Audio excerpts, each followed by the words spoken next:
Sinisterhood is 6 years old this year. At nearly 300 episodes, 120 Freaky Fridays, and untold hours of chaos on Patreon, we've had a lot of fun over the years. In anticipation of our 300th episode, we're looking back at some favorite moments and origin stories. This week's episode is our Pre-100th comedy look back.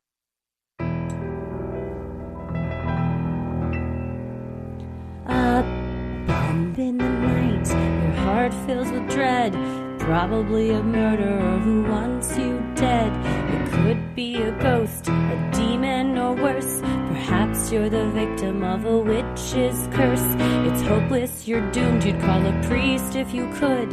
You'd rather just listen to who? Sinisterhood.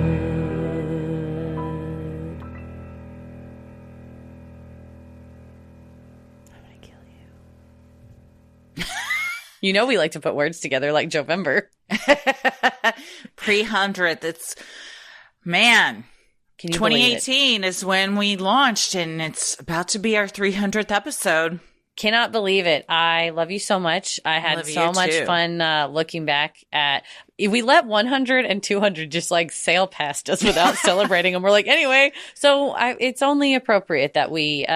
not only plan a great show for the 300th episode, we have a special topic planned. So we cannot wait to hit that milestone with you. But in the meantime, just very grateful. Absolutely. I'm looking now. Episode 100, Bohemian Grove. Excellent. Episode 200. Bohemian Grove, always, especially more relevant now than I think it ever has been. I think so. Episode 200 was Teal Swan Part 3. So, okay.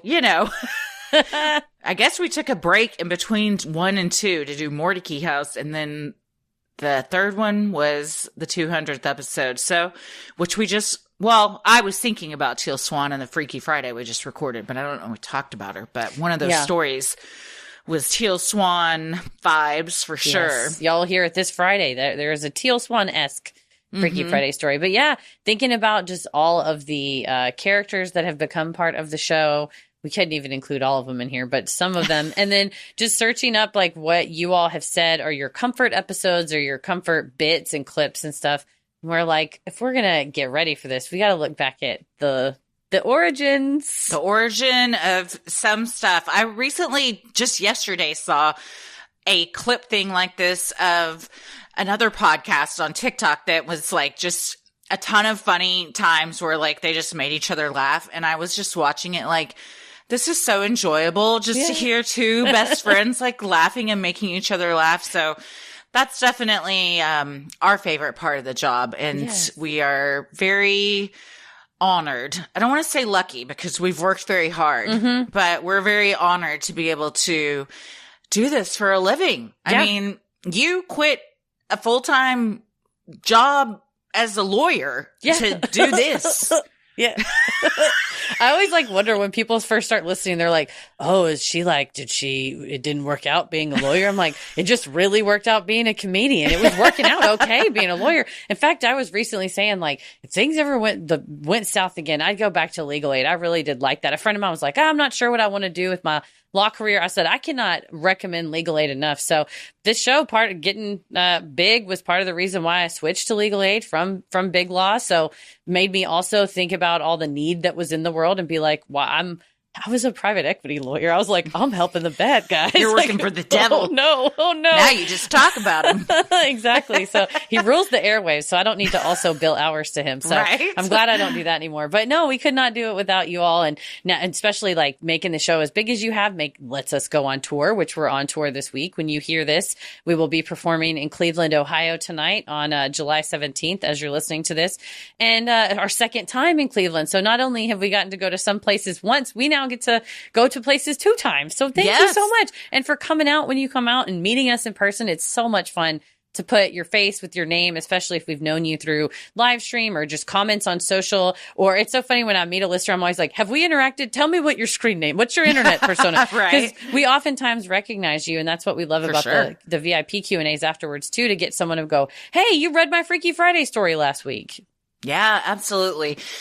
We're have a history of performing. That's what we've both done for decades, but it was always in front of audiences. So this was a transition to have our audience be someone that we don't even see except for when we're on tour, which is where we love tour for a lot of reasons, but that's one because being on stage is like our comfort zone. We love to be on stage and perform. So that's why we love doing the touring show so much, but also the amount of like just sincere, heartwarming, heartfelt emails and DMs and in-person comments that all of you have given to us over the years. I mean, we all went through COVID together. Like that was a crazy ass time. And like, it's just humbling to know that like we were a lot of y'all's comfort go-to thing, or, you know, something that made you feel like have a sense of normalcy when things were so off the rails. So it's been a pleasure doing business with all of you. No, truly, I think that about COVID of like you and I still meeting up every week, you know, virtually. We switched to Skype then, and then still doing our live Q&As, which we had just started doing, you know, the past year before we started doing them, like, you know, kind of remotely Zoom calls like we all did. You would come to my house and we would just like set up my phone and do like a Facebook Live essentially. And so just like the production value is upped, and, you know, now we do live streams from the porch. Like we talked about the porch at Christy's house, and then have invited you onto the porch on our YouTube channel doing live streams, you know, reading Sassy Magazine or Weekly World News, or just bullshit and talking about whatever, talking about the Kendrick Drake beef, whatever we've talked about on our live streams, just letting us be our total selves. But I think checking in every week has really built this community that would not exist but for all of you. And I always say that y'all are the best corner of folks on the internet, and I'll stand by that. Y'all are. I agree. I feel overwhelmingly grateful that we all found each other. That's kind of what it feels like, is that we were all just being ourselves and letting our weird, you know, who else is going to be my friend? I'm like, got a big gargoyle. Yeah, I got a big old gargoyle over my shoulder, and my house is full of corn skulls, and like, thank God there are at least some other people that are like, all right, I fuck with you. Like, thank you for being somebody that fucks with me. That's great. I'll fuck with you too.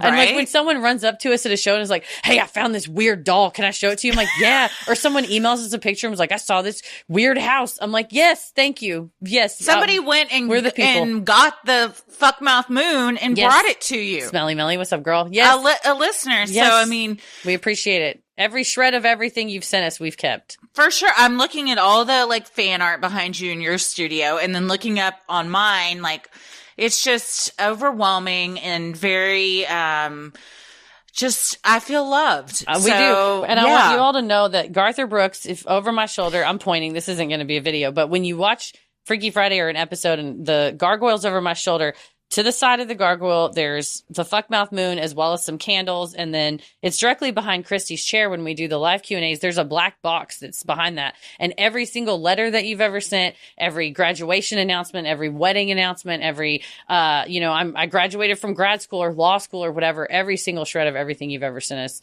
we've kept it. Those are all the paper things are in that box. It sits right here in the studio with us. So you guys are always with us. So thank you. Yeah, absolutely. I have my own little box of cards that you guys have given to us at like live shows. There's so many like handmade jewelry, crocheted plushies, like just so many amazing things, artwork that you all have been so kind to like gift us with at a show. And we never expect anything like that, but it's always so appreciated. And I feel very blessed to be able to do this for a living and to have so many of you in our corner. So from the bottom of my cold black heart, thank you so much.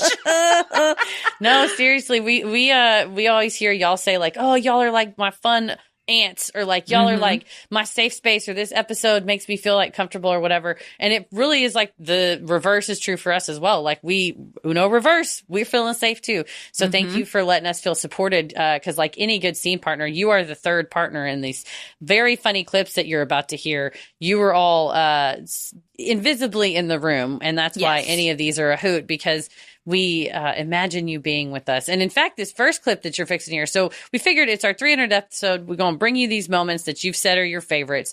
And you're going to hear a lot has changed over the last 6 years. But this first clip you're going to hear was inspired by some listeners who sent us a Loveland Frogman shirt from Cincy Shirts. We still wear those shirts. Thank you. They're great. Yeah. High quality. Yeah. We were just saying, I think we can get over to where the Frogman is allegedly. Right. We're about to be there. April of 2021 is when we covered this. And now by the time you all will hear this, we will have gone to Cincinnati. We'll have gone to Loveland. And so go check our socials. We'll probably post something from being there, but it's just so cool that, we now get the privilege of coming to where the Frogman dwells. Time is a flat circle. And you're also going to hear about Blucifer, of course, the mighty ABC of Blucifer. And in that episode, we're like, maybe we can go to Denver someday, and how lucky we are that we've now performed there twice. Yeah, been many times. Become one of my favorite cities. Yes. Love it so very much. Yeah, we've gone to the Stanley Hotel there. Mm-hmm. We've been to Red Rocks. It had nothing to do with the show, but it was. We've been a couple times, and it's great. But every time we're like, "Hi, Blucifer." Yeah. Yeah. Every time we drive by, and the last time we were there, we got a really good angle we haven't before, and we really saw those red eyes just shining in the night. They will shine in the night. Yeah, the Stanley Hotel, man, we got to get back there. We say that every time we mention it, but that was so much fun to meet our tour guide and all the fun we got to talk about in that live show. That was a good time. You're also going to hear the origin. We're about to take him on the road with us, our third co-host, McGruff. And you're going to hear the very first moment that he falls for Christy. But he's been, so far since we introduced him just last year, he's been to 19 cities with us so far. God. Yeah, and by the time you'll hear this, he'll be since he would have been his 20th show. So you're going to hear it tonight in Cleveland. It'll be his 21st show. Lucky 21. It's Blackjack. There we go. And then he's going out of the country, which TBD on if he gets back in or if he's allowed over there. They might be like, he's banned from Canada. You don't know. McGruff has a record in Canada. He's all clean in the U.S. We're going to get him a tiny passport. But yeah, this Friday he's going to go to Toronto, and we'll get a tiny passport and stamp it for McGruff. And, if we're doing origin stories, it's McGruff's favorite episode. We're going to end on something special.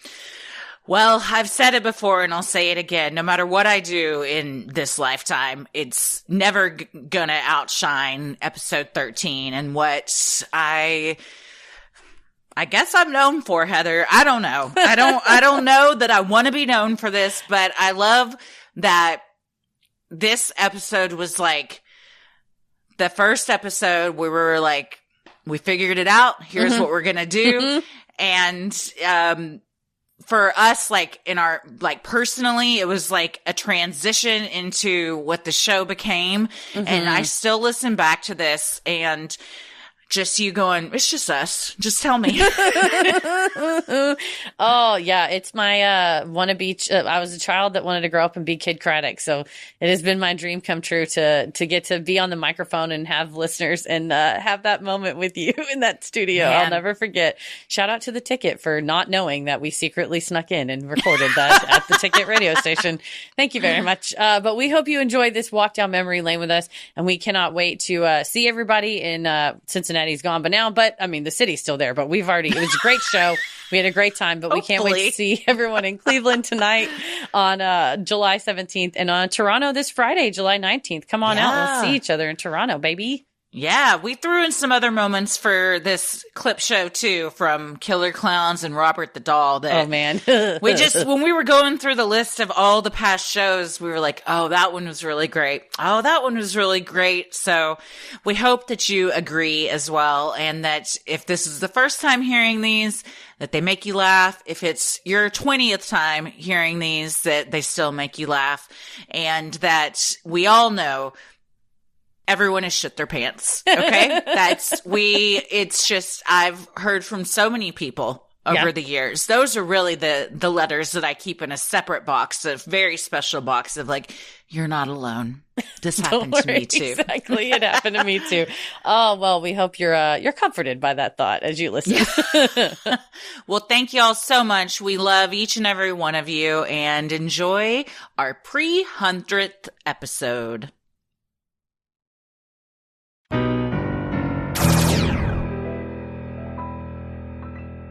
The Loveland Frog, aka the Loveland Lizard, is a human-sized reptilian-like creature spotted in and around Loveland, a town of less than 14,000, according to the Passaic Herald News. The creature has been described as standing between 4 and 6 feet tall, with webbed hands and feet. Another report from the Longview News Herald described the monster as carrying a wand.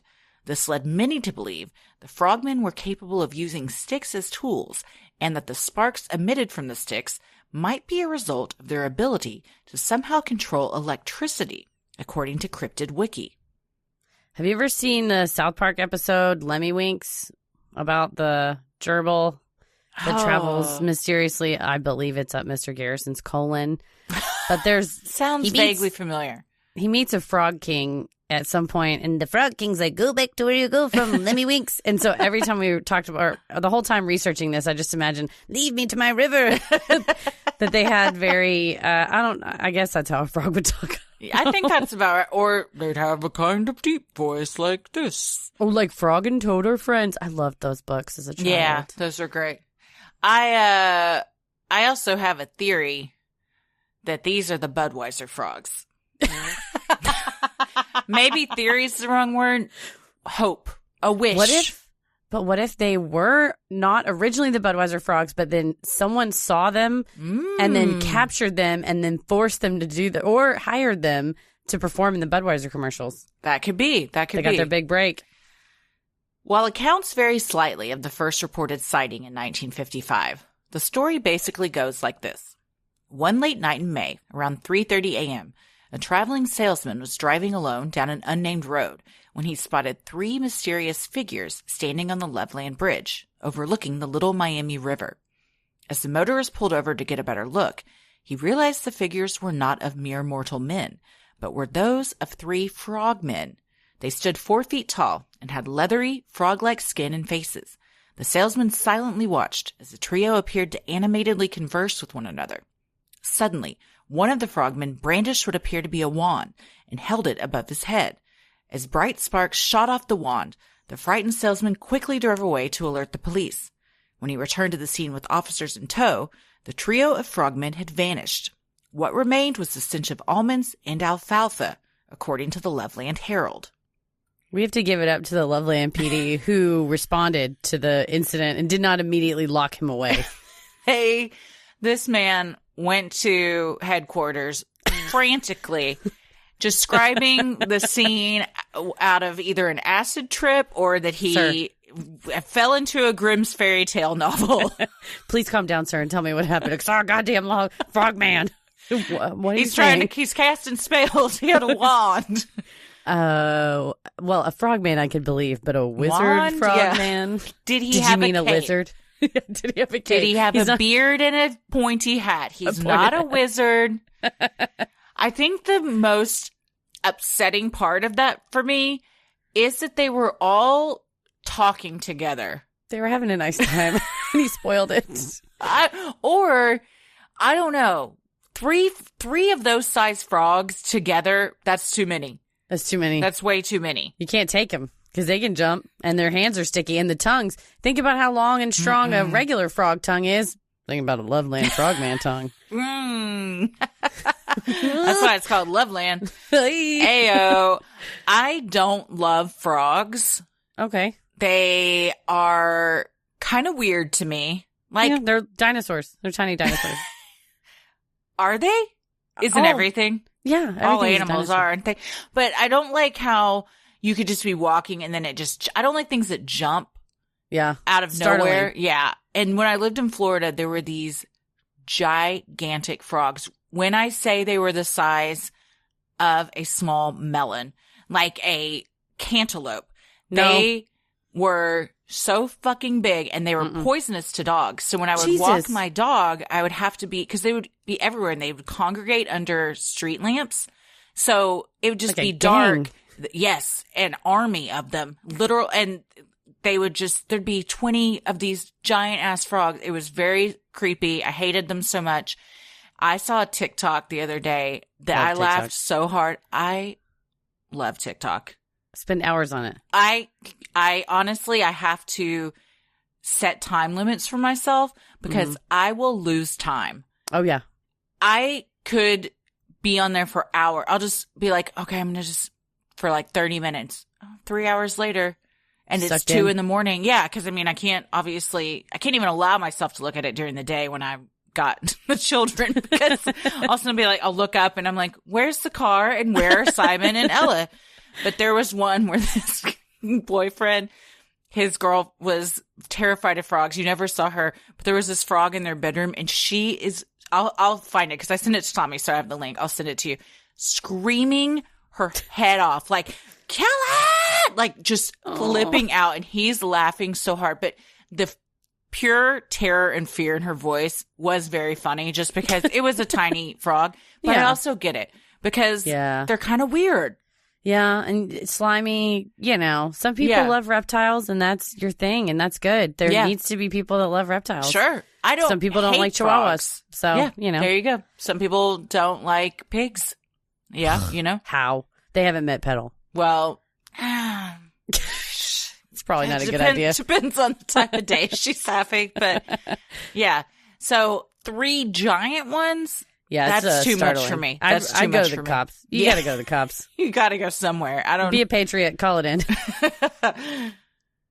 Well, that would be the last of the Frogman sightings for nearly 2 decades, as citizens of Loveland seemed safe from the amphibious visitors. However, that would all change on February 3rd, 1972. Officer Ray Shockey of the Loveland Police Department was out on patrol well past midnight when he made a shocking discovery off the banks of the Little Miami River, according to the Dayton Daily News. The officer said he was driving slowly due to the icy weather conditions when he spotted something that looked like a dog near the side of the road. Suddenly, the creature leapt in front of the patrol car, forcing the officer to slam on his brakes to avoid hitting the animal. It was then, in the bright beams of the cruiser's headlights, that Shockey saw this creature was no dog. Rather, it resembled the monster from the film Creature from the Black Lagoon. How do you imagine these frog people? I imagine them like the toad from the books, just standing up on 2 legs, real big, just a real big frog. With a suit on, a top suit, and the bottom, Winnie the Pooh in it, nothing on the bottom. Frog ding dong out. I didn't have them in clothes, but I wish I had. Well, Frog and Toad are friends. They're classy toads and That's frogs. True. They wear their Okay, outfits. well, I guess sans clothes. I just imagine a kind of like the Budweiser frog. Okay. Yeah. Just real big. What about you? The same. Okay. When he said creature from the Black Lagoon, I thought that's too human shaped. Yeah. I imagine more of the frog leg kind of thing, standing up, which would take a lot of muscle because I don't think their hips are shaped for that. No, they got birthing hips though. They got real wide, big My old. mama used to say I had birthing hips. You know what? That's not a bad thing. It's a compliment.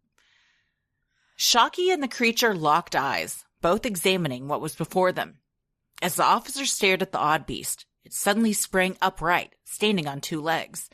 The officer later claimed it had leathery skin like a frog or lizard, was around 4 feet tall, and weighed between 50 and 75 pounds, according to Cryptid Wiki. As Shockey stared in disbelief, the creature hurriedly clambered over the guardrail and into the darkness of the river below. Very convenient, you can swim away. Yeah, this is a meaty sumbitch. Dude. Ooh.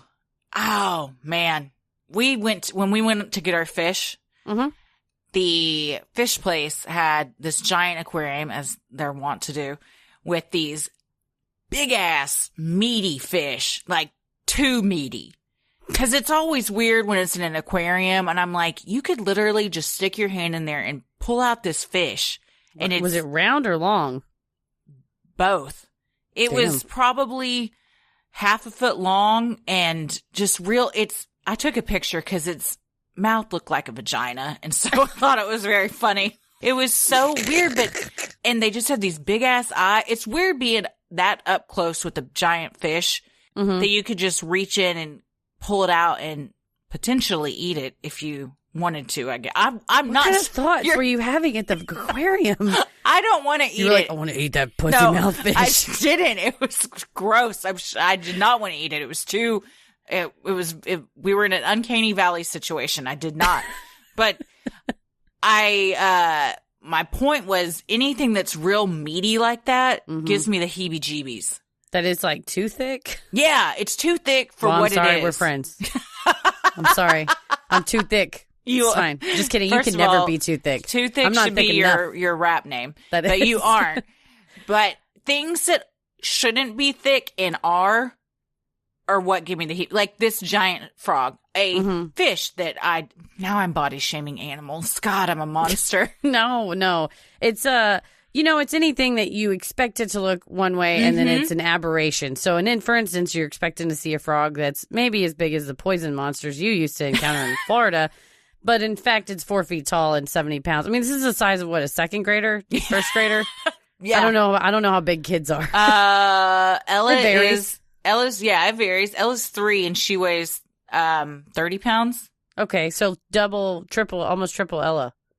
30 pounds, does she? Somewhere around there. I think she's 30 pounds and 39 inches, but I could be wrong.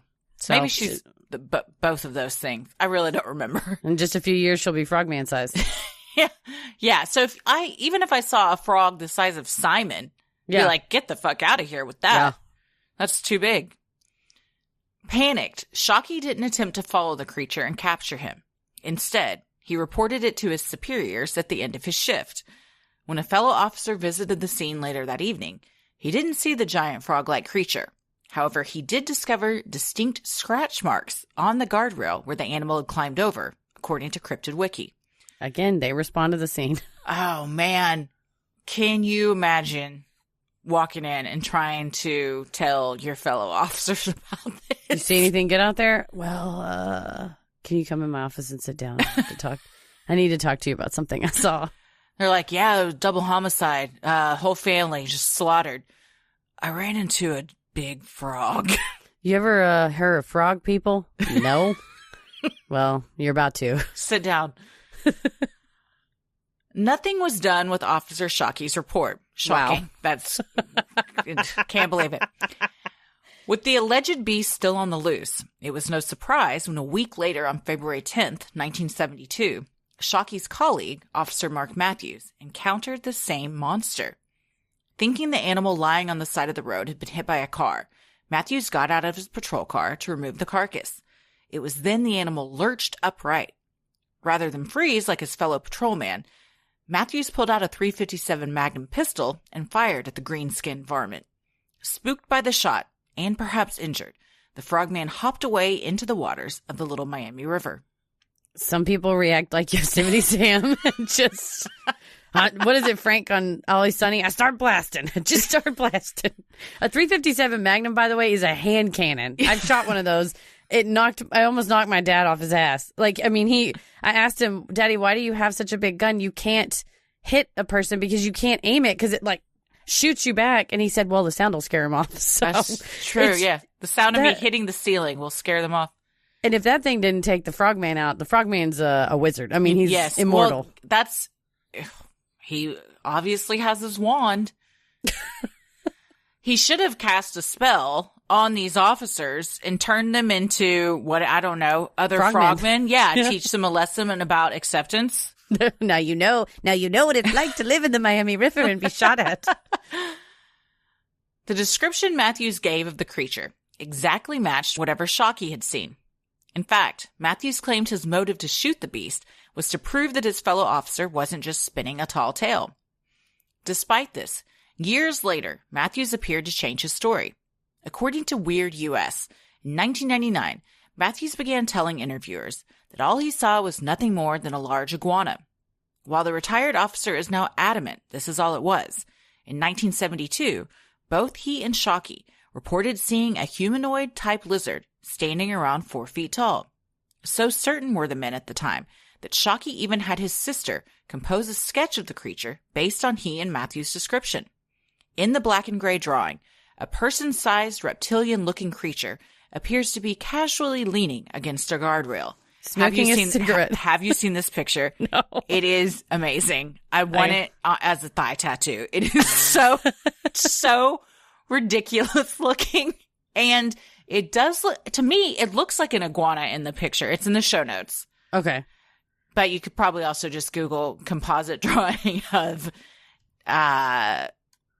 Loveland Frogman. I think the artist was trying to portray it as crawling over the guardrail, but instead it looks like it just pulled over on the side of the road for like a casual vacation photo and just has its hands just kind of gingerly propped up on the rail. Can you find it? Is it the one on Weird US? Yes. Yeah, he looks like he's trying to fuck. Frogman, he's got his hands on the rail and he's looking over his shoulder like he's posing for the cover of a magazine. Yeah. Ladies. Yeah. Hello, may I help you? In that face, that don't look like a frog. No, it's kind of armored back, maybe almost partially Stegosaurus. Mm-hmm. Yes, it looks more like a dinosaur. It does have webbed feet and hands, but the back is armored, which frogs don't have. No. I would imagine a frogman would be more bumpy and less spiny. More rotund, curvier. Yeah. There's another frogman drawing too that's a little more, looks like a gremlin almost. He's straddling the guardrail. Oh. He's like, yeehaw. Everyone had to put this guardrail in their picture. It's vital. It's vital to the story.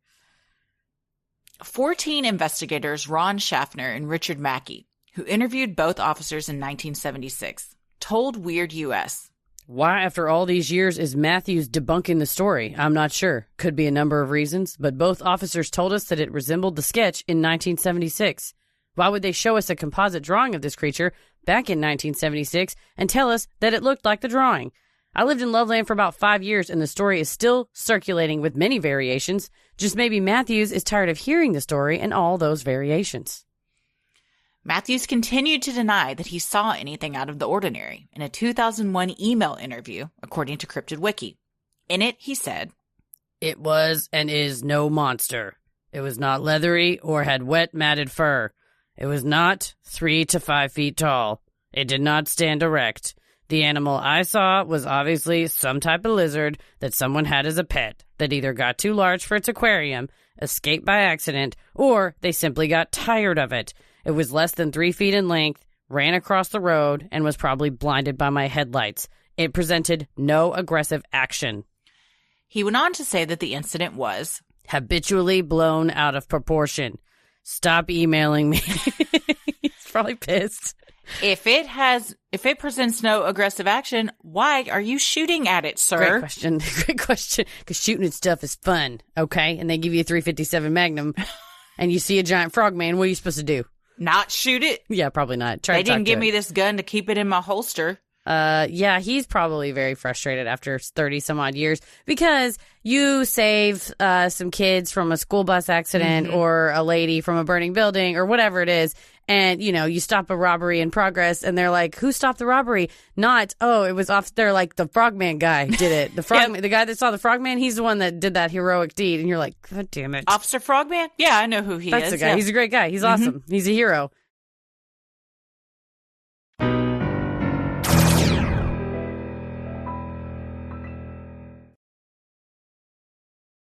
Sinisterhood will be right back. Sandals, sunscreen, snacks for the kids. What do these have in common? You're probably buying a ton again this summer. But don't stress about the cost. Use Ibotta and get cash back on all your purchases when you stock up on all your summer essentials. Ibotta is a free app that lets you earn cash back every time you shop. Earn on hundreds of items from groceries to beauty supplies, even toys, so you can make sure you're beating inflation no matter what you're purchasing. Average users save about $256 annually, and, you know, other apps will give you points, but they're not going to amount to whole, like, cashback's a game changer. Yes, with Ibotta, you earn cash back that you can withdraw to your bank account, PayPal, or gift cards. So that is a game changer for me. Yeah, join over 50 million users who use Ibotta to earn cash back every time they shop. It's super easy. You download it from the App Store. It takes like 2 seconds. It's free. Right now, Ibotta is offering our listeners $5 just for trying Ibotta by using the code CREEPY when you register. Just go to the App Store or Google Play Store and download the free Ibotta app to start earning cash back and use code CREEPY. That's IBOTTA in the Google Play or App Store and use code CREEPY. In August of 2016, terror gripped Greenfield County, South Carolina, as residents began to report seeing what they perceived to be evil clowns lurking near the woods and at various spots around town. It all started at the Fleetwood Manor apartment complex, where both children and adults claimed they were being harassed by clowns. Well, that is one way to put your country, bring the community together, or say put your city on the map. Yep, that's true. How we maybe not have ever heard of Greenfield County, South Carolina. I had not until this. Children reported hearing the clowns whispering in the woods, chains rattling, and loud banging on their front doors. One young boy told his mother that the clowns used money to try and lure him to the house where they all supposedly lived, which was located near a pond deep in the woods. The frightened mother reported this incident to the police. I would have loved to have received that call. To emergency. My son has been lured into the forest by there's a house full of clowns. There's a house full of clowns down there by the pond, the one where we all go catfish noodling. It's right next door. Excuse me, did you say a house full of clowns? Yes, it's full of clowns. Well, I always thought clowning was a noble profession that would allow you to have your own home. Are you sure that it's not a car, ma'am? I think you meant car full of clowns. Okay, that got me.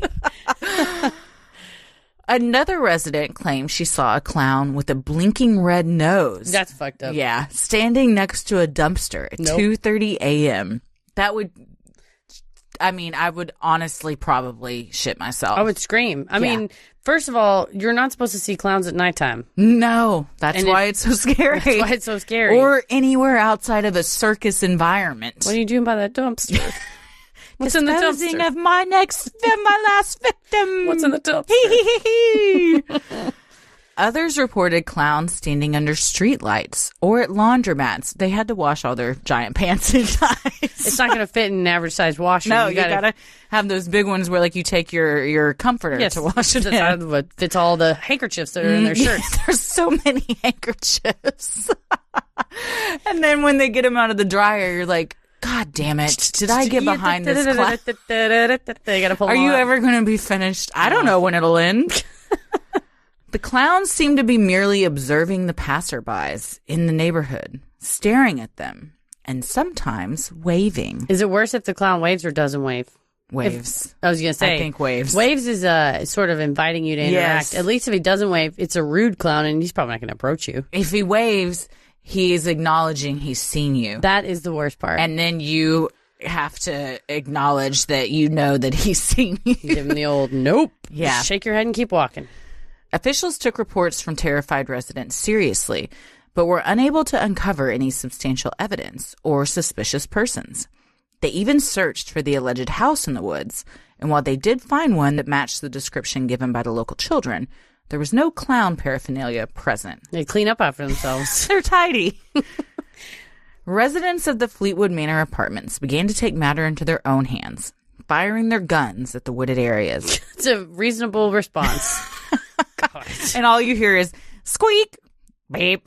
They're hitting things left and right in there. They get him on the nose. Yeah. Boing,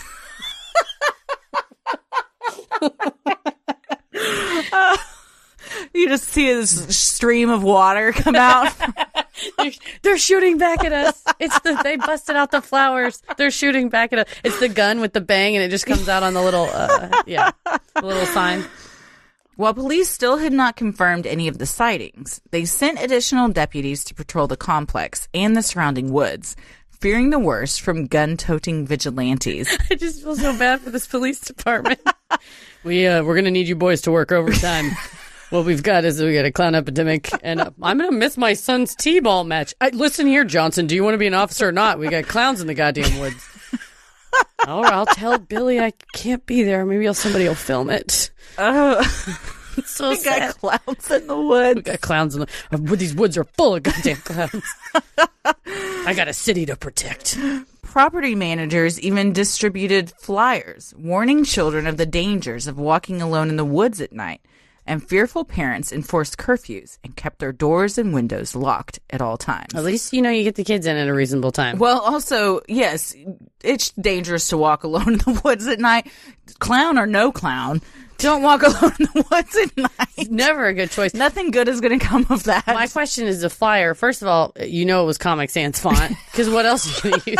Absolutely. And it just also every multicolored paper throughout. It's pink paper. It says clowns, ! Everyone's excited. And then it says in the woods, dangerous. Will kill you in the woods, avoid woods at all costs. You buried the lead there. I was excited for a minute. That's how they hook you in. Was that the only incidence of clown? Oh, no. Not by a long shot. During the next 5 weeks, more clown sightings were reported in more than a dozen other cities. Well, clowns are migrants. They usually move around with the circus. Yeah, exactly. It's just what they didn't tell you is the circus was also down in all these other cities. So it's an Airbnb out by the pond. They were staying there for work. Yeah. I mean, these poor clowns, honestly, they're the victims in this story, if you ask me. Trying to earn an honest living. In Marion County, Florida, the driver of a car took a video that quickly went viral of a clown lurking in the brush by a dirt road. Every time I envision one of these, I get so tickled. What if he was taking a crap, man? He's probably shitting. And you shit on the side of the road? He's like, God damn it, I'm just trying to take a dump. Again? I'm all over the tube. Could you not film me?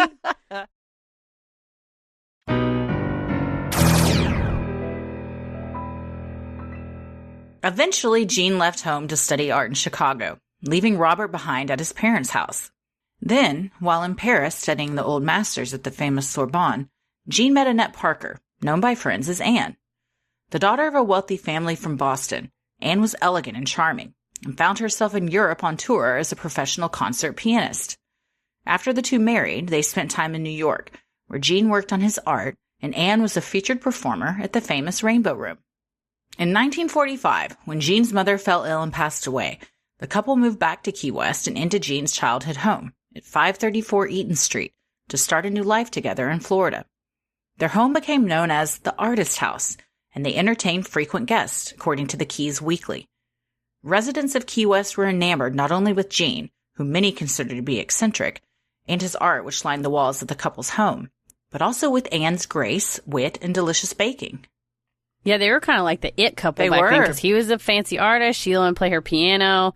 And then she apparently made really great key lime pie that she got the recipe from Jean's mom. And they would entertain people. And after everybody had pie and was kind of sitting around, she would say, now, which art piece are you guys taking home? One of you want it. So it's kind of a grift. They would seduce them in and then try to sell his paintings. You know what? That's the first MLM. That's the high level MLN right then. That's right. They tell you get free pie, and you show up and they try to sell you some. You know what? Art. Free pie is going to get me a lot of places. I might walk away with some art if free pie was promised. And I do love key lime pie too. Mm-hmm. Oh, that graham cracker crust. I guess you got to find a gluten-free one. Yeah, I do. Or usually, like with pies and cheesecakes, depending on how the cheesecake's makes, I just eat out the inside and leave the crust. Oh, yeah. Despite now being a grown man, Jean still held the same reverence for the doll as he had when he was a boy. Rather than toss the doll in a closet, Jean set him up in a chair in the same room where he would paint, positioning Robert so that the doll could see out of an upstairs window. Given this position, anyone walking by the well-known house could see the figure sitting there, staring down at them. But Robert wasn't always sitting still. Some would claim to see the doll move its head, following them as they walked. Others claimed it would move out of its seat in the window, then back in, all on its own. The creepy feeling people got when passing Robert pervaded the neighborhood, and most locals would take a different route to keep themselves out of Robert's gaze. I'm not a fan of HOAs, but I think if you had one, they'd be like, no haunted-ass artifacts in the window. You're upsetting the children. If I walked down my street and saw a 3-foot doll just sitting in the window staring... I'd call not even 311. I'm calling 911 about something like that. Huck a rock through the window. The neighbors around here have been putting stuff in the window. I'm assuming for families going on walks. There was a big sloth. I thought of it the other day. Yes. Kermit the Frog. And then someone just put a huge nativity scene up. And I was like, I guess if you have it in the house. Hey, you know what? Well. Christmas in July. There's that teddy bear parade thing that a bunch of neighborhoods do. There's a couple over here too. I had some in our front window for a while and then I put them up. I should put our Christmas tree up instead. Our Rodney, our skeleton that we window. got for... I should. He's sitting up in the studio, which sometimes I forget and look over my shoulder and I'm like, ugh. Put that Paris thing up put there. him like in this crazy position where his like arms and legs were in the air and I came in and I'm like, what the fuck? But I try not to give him too much energy. You don't want to Robert the Doll switch. I say you put him in the window with where Buffy and the goose can get to it. And just let the neighborhood go crazy. See them all. Local residents weren't the only ones to fear the child-sized doll. Anne hated the doll and felt he was coming between her and her husband. Some stories say that Jean insisted Robert sit at the dinner table with he and Anne, even making her serve the doll his food first, saying, "He's the man of the house." I love Tommy, but some things are deal breakers. You gotta draw a line in the sand. Man, and this is a big line. Making spaghetti for a baby doll is too much. I mean, I honestly, beyond just like that, at this point, if I'm Anne or anyone that knows of this relationship, I'm like, this man ain't right. Something's fucked up. Like, he's got some mental health stuff going on, or I don't know. I mean, this is the makings of a serial killer. It's a strange delusion to put that, and a dangerous delusion to take away your own personal agency and responsibility for things and put it onto the doll. And I'm telling, so at the end of the meal, because you and I, husband and wife sit down, you feed the doll, you put the plate in front of the doll. I'm guessing he's not going to eat it. We don't know that, Heather. We don't know. He may eat everything. He may ask for seconds. Yeah, he's slurping that spaghetti. He just, when you look over and then there's a little bit of drop of, it's like, is it blood? Is it spaghetti sauce? We don't know. But then I guess you clean up after it? Yeah. I'm not about this. No. Hell no. Whew. Reportedly, Jean could also become cross and even abusive toward Anne. David Sloan told PBS, "Some people say he was abusive toward her, and when he was confronted with the abuse, he would say, 'I didn't do it. Robert did it.'" See, this is where it's not even fun anymore. No, it's horrifying. He's got some serious mental health issues that are, it's almost like multiple personality disorder, or he's just a sociopath and completely absolving himself of responsibilities and some kind of delusion. Yeah, you got to get out of that. You got to move your ass back to Paris. Yeah, exactly. You left Paris to come live under the reign of a doll? Hell no. No. Fed up, Anne begged Jean to lock the doll in the attic, thinking this may alleviate some of their issues. In an attempt to appease his new wife, Jean obliged. Unsurprisingly, this did not make Robert happy. Those that visited the home reported hearing devilish giggling coming from the locked attic, while angry footsteps paced back and forth, according to Ghost and Graveyards. Can you just imagine you're with your husband in bed, things are getting amorous, and you look over his shoulder and a little head pops up with two beady little eyes? Oh, no. You just see these little cloth hands come up over the comforter and he just pulls himself up where all you can see are the tops of his eyes. Oh, and that little hat. And she's like, "Oh, the thing you were doing last night with your fingers was amazing." And he's like, "I didn't do it. Robert did it." God. She's like, maybe I've been wrong about this doll. Go get him out of the attic. Let him stay. You know what? There's room for one more in this bed. He can have all the spaghetti he wants. Well, not one to be contained, Robert soon found a way to escape from the locked attic. Perhaps jealous of the neighborhood children and their ability to run free, Robert supposedly would taunt them from the upstairs window, for which he was known for sitting. Upon hearing these claims, Jean was in disbelief, as he was certain he had locked Robert in the attic. However, when Jean went to investigate, he became shocked when he opened the bedroom door, only to discover his precious doll sitting in the rocking chair beside the window. This would become a terrifying regular occurrence. Jean would lock Robert in the attic, only to find he had somehow escaped and was once again perched at the window. You know, neighborhood people come by knocking on the door. Excuse me, I need to talk to you about your son. We don't have a son. Well, then who's jacking off in the window? And they're like, oh, I had to explain to Clara what jacking off was. First of all, she asked me why the sailor boy was touching himself. Oh, he's just got a little cloth pee-pee. And they're like, just when he gets excited, Excelsior just shoots everywhere. So we don't know. We haven't seen what's under his pants. He could have complete anatomy Like, and it's not even doll anatomy. It's like actual child anatomy. Oh, I should never say child anatomy. Please forget those words came out of my mouth. Jesus. I'm going to get reported. I'm crying. I'm a mom. God. I can't say that stuff.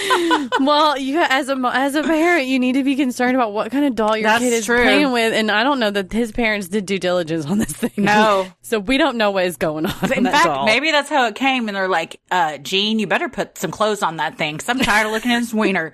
It's flowing free. Also, I mean, I think I have assumed that the spirit inside of this doll was a man because given the name Robert, but maybe it isn't. Yeah. Either way, it's creepy. It's creepy if it's a kid and it's creepy if it's a grown up. Yeah. It's creepy if it's a female, male, whatever it is. It's demon. Who cares? Any way you slice it, it's not a piece of the pie that I won. That's one pie I'm not coming over for. The fucking Robert the Doll pie. No, thank you. In 1974, Gene Otto passed away. Suspicion surrounds his death, with some saying that when Gene's body was discovered in the attic, Robert was sitting on top of him, his little hands wrapped around his former friend's neck, according to Workforce Software. I guess you can't, as the medical examiner, write strangled by a doll. Cause of death. Doll strangulation? You know what? I think it's your job to report exactly what you saw. So I hope that if that's what someone witnessed, it is written down somewhere. They're like, we tested the skin. There was no human fingerprints or skin, but there was wool and fabric. Yes, under Gene's fingernails, it's just Excelsior. Exactly. Despite Anne's hatred for Robert, she didn't dispose of him or burn him after her husband's death. Rather, she moved back to France and out of the house she shared with Gene, opting to lease it out to new occupants. 2 years later, Anne also passed. Rumors circulated that she had gone mad from her years spent with the doll. This woman gets the most patience award. Good God. For not burning the house down with both of them in it, the doll and the man. What if you get back to your house in Paris and you're just like getting ready to go to bed at night and you just hear a little no. It's like Sleeping with the Enemy by Robert the Doll.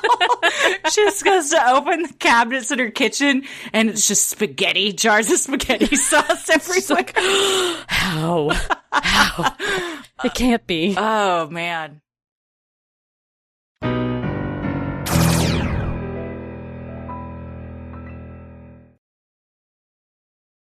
Sinisterhood will be right back. You know, whenever you're getting ready for summertime and you're like, oh, I got to get all this stuff out. It's going to be such a deal. But you smell a smell that you're like, ocean smell. It's all going to be worth it. I've been packing to get ready to go I'm going to have a little staycation with my nieces. And I'm like, oh, I got to get all this stuff.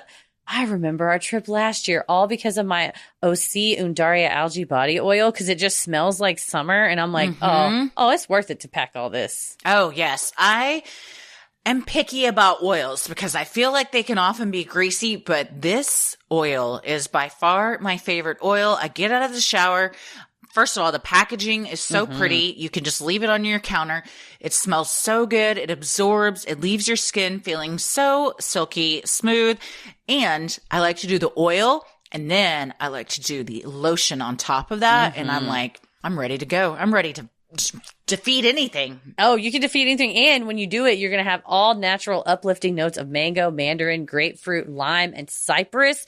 Plus, it gives that elasticity and the deeply moisturization that you need. So you're all silky and soft. And that's OC for you. I love OC's products. I loved them before they were a sponsor. And now you can get 10% off your first order with our code CREEPY at OSEAMalibu.com. I'm picky about scents too. I don't like something that's really overpowering.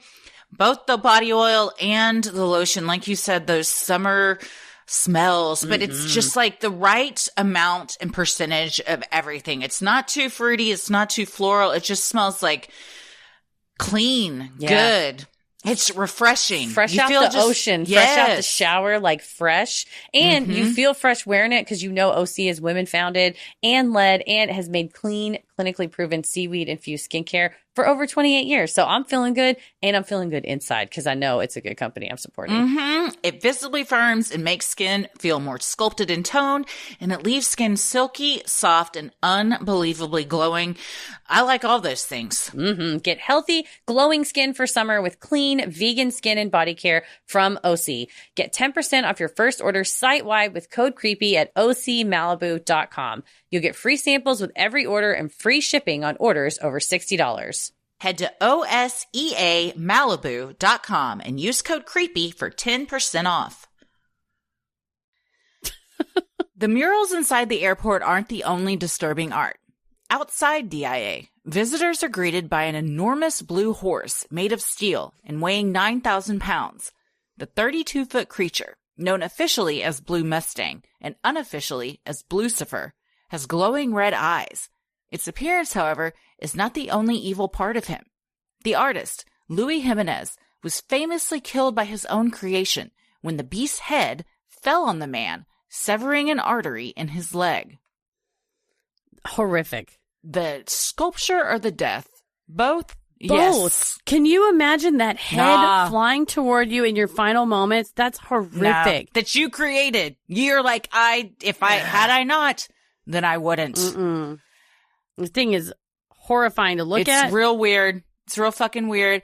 My friend Julie, who's a listener, hi Julie, I was talking to her about this and she's like, it has full-on genitalia that you can clearly see. And then I told you and Tommy, and then we just started sending pictures to each other. It's butthole. Dude, it's huge. It's so big. It's so I now, amongst the many things that I've Googled, and I'm on a list, and my search history is fucked. Today I Googled Blucifer penis and balls. And that came up. And so it is the horse's wang and what a wang testicles. it is. Oh, it is, man. It is. It's sucked up to his body. It's not separate. You know what I mean? Like sticking out. It's all attached. It's not dangling. Correct. But then someone took a reverse shot, and there is on the ABC, the ass ball connector. So between its balls and its anus, there's rippling veins. It looks like it's taken some sort of a serum that's coursing through its black hulking veins. out. It's hulking out, but just in its taint. It's weird. Just in its and that I've never seen such a powerful grundle. And then the hole, it's like vortex in itself. It's like multiple holes. So I mean, it's not hollowed out. Not that I think that would matter. I mean, there's nothing going. But it is. Oh, this butthole is a vortex. Significant. If it was hollowed out, that would be a vortex that I would believe, not the Alaska Triangle. Everything gets sucked up in Blucifer's asshole. It is. It's just ring upon ring, and so then as with anything in the world. And rest in peace, Mr. Jimenez. I'm very sorry. But he had to carve, he took time. His face was right up against it. Mm-hmm. You got to it's like Michelangelo with the David. His face was right next to that little peepee. And so, you see something like that and you think someone made that. Wow. It's really, again, what is art? Is it something that elicits that horse anus? It shocks me. Yeah. And so if that's the purpose of art, I mean, I'm shocked. Why are its eyes red? I can't stop thinking about that too. And again, why is this what you decided should be what everyone sees when they first drive into the Denver International Airport? Just horse's dick with his weird butthole and giant veins. Why, Louis? Why? The only thing I can think of is Denver Airport is trying to flex on every motherfucker that comes through here. They're like, look at this fucking mural. Look at this horse dick. Do you think we're messing around? Don't fuck with Denver. Nah, they ain't. People say don't mess with Texas. Show me where Texas has a giant horse ass in the front of its airport. We don't. It's like a flex on the people that come through, because when you're the third largest airport in the world, you're the largest airport in the country, people may want to come for you, man. And you got to show them that this is not a place. Look at that fucking horse that killed the man that made it. Do you think it won't do something to you? And you feel threatened by it. And I think that's the real conspiracy, is that Denver is just trying to show everybody it is not something to be fucked with. I mean, we're not doing an episode on the the number one largest airport in the country. I don't even know what it is, to be honest. Wait, isn't this one the biggest one in America, and it's the third in the world? I meant the world. I meant the world. Oh, the world. I looked it up. One of them's in Shanghai, and I think one of them is in Saudi Arabia. Okay. Well, guess what? We're not doing that episode. So no. Who's laughing now?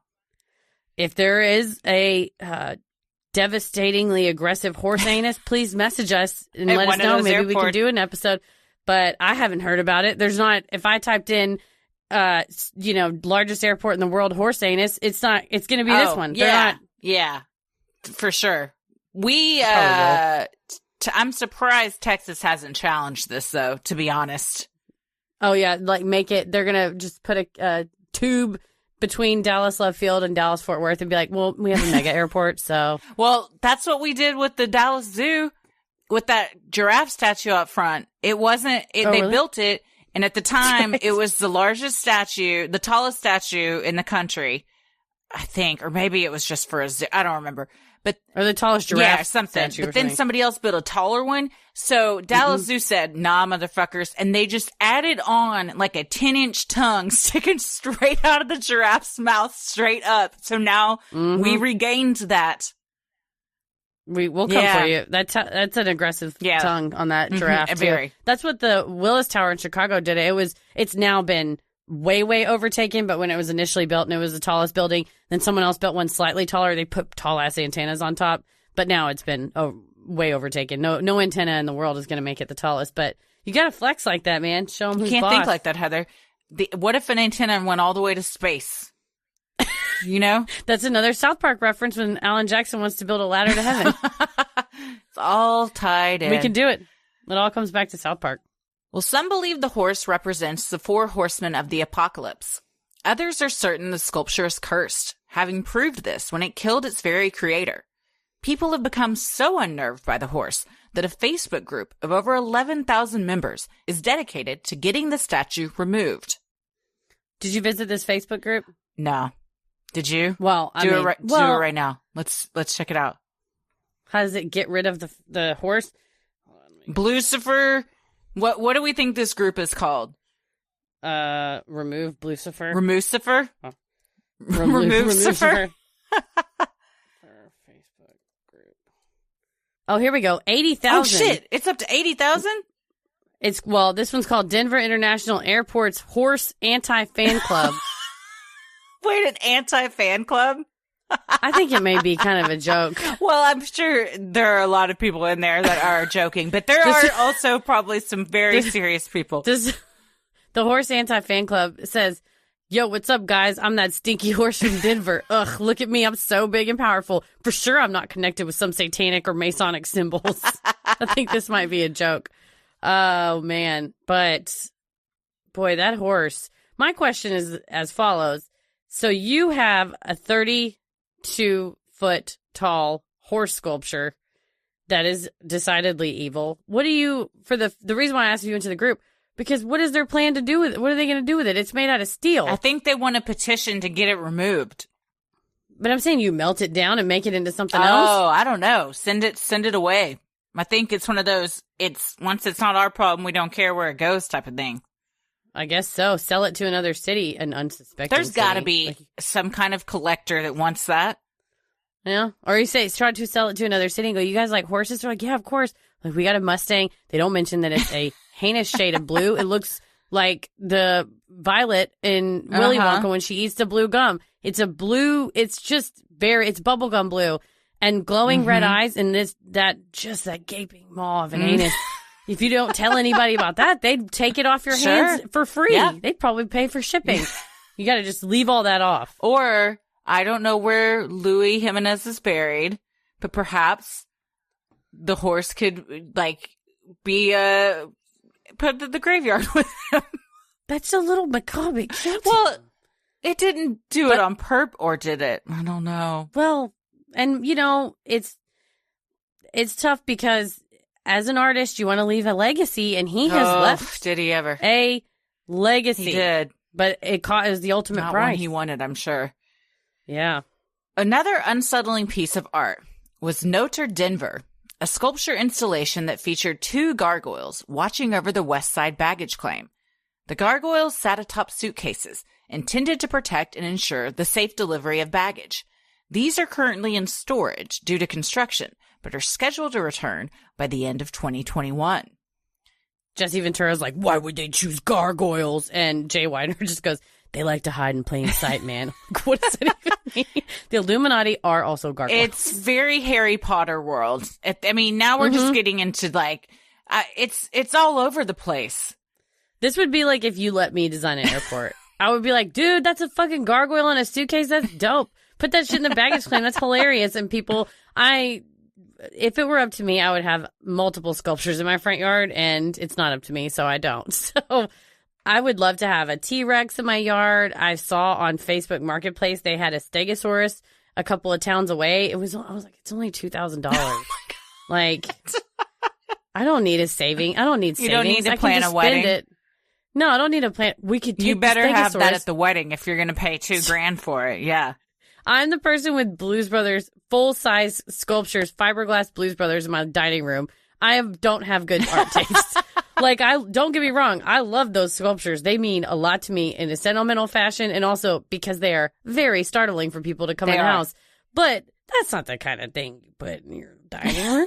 Well, who's to say what? That's true. You can put, if you like it, then that's all that matters. That's what art is. Does it speak to you? True. Does it make you feel happy or sad or whatever you're trying to go for? It's true. I don't just like them. I fucking love the shit. There you go. They are. I can't wait to find whenever we get a different house, if that ever happens, where they might go then. I love those sculptures so much. Where they should go is your bedroom on either side of the bed. That's right. I'm sure Paris would love that. Or standing at the end of the bed just staring at you. So every time when you wake up in the night, you just think there's 2 men standing at the end of your bed. Great, as if I don't wake up screaming already. Well, but now you can be like, oh, it's just the Blues Brothers. That is some horror movie shit, though, that they come alive and start moving. Yeah, for sure. And they're life size, so they are bigger than life size. Elwood is almost 7 foot tall. Yeah, I was gonna say that was a combination of Jesus and yikes, and it came out Jesus. Jesus. Well, it is believed the New World Order has ties to the Nazis, and that part of their evil plan is an eventual genocide. When viewed from above, some believe that the 6 runways of the DIA make out the shape of a swastika, further acknowledgement that the order was behind the construction of the airport.